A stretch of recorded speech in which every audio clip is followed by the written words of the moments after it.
આજે હું તમને ગુજરાતી સાહિત્ય વિશે પ્રશ્નો પૂછવાનો છું. તમે બધા તૈયાર થવો? તો એ સાહિત્યનું નામ છે છકલા કોઈ દી બાજ નો બને. એનું ઉપનામ છે મોરે મોરો ગમે ત્યારે આવવા દેવાની છૂટી. તો હું તમને પ્રશ્નો પૂછું છું, રેડી? એના 4 ઓપ્શન છે, ગમે એ જવાબ દેવાના. છકલા કોઈ દિવસ હું નો બને? એક એ ગીધ, બી સમડી, સી બાજ કે ડી સુરખાબ? સી બાજ.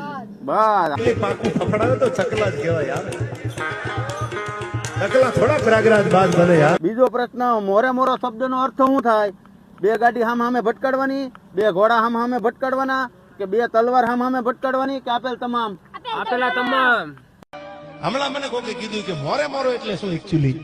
મેં કીધું મોરે મોરો એટલે આમ સામે સામું આવી જવું, કોઈના ઠાઠામાં નહીં, સામે સામું આવી જાય ને મોરે મોરો કહો. હવે પ્રશ્ન નંબર 3, ભાતું હંમેશા કેવી હોવી જોઈએ?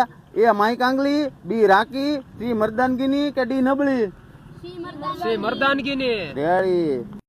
પણ ખચાના ખોના 500 ના ટોળામાં હોહરવું પડવું હોય ને તો ઈ આ નળિયુંમાં લોહી બાપનું ફરતું હોય તો ફરી શકાય, બાકી રાકાથી કોઈ દી રામજી મજૂર ન ભજાય ભાઈ. હવે ચોથો પ્રશ્ન છે, મોરે મોરો જે કલાકાર છે એનો પ્રિય મિત્ર કોણ?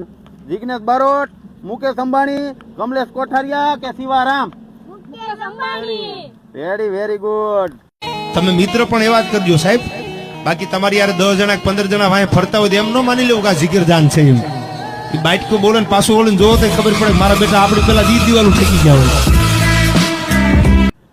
તો હવે આપણે આ છકલા કોઈ દી બાજ નો બને એ પાઠ હવે અહીં પૂર્ણ કરીએ છીએ. તમારા બધાના જવાબ સાચા છે, અને આ છકલા કોઈ દી બાજ નો બને ત્યાં સુધી આ વિડીયો પુગાડવાનો છે. ક્યાં પુગાડવાનો છે?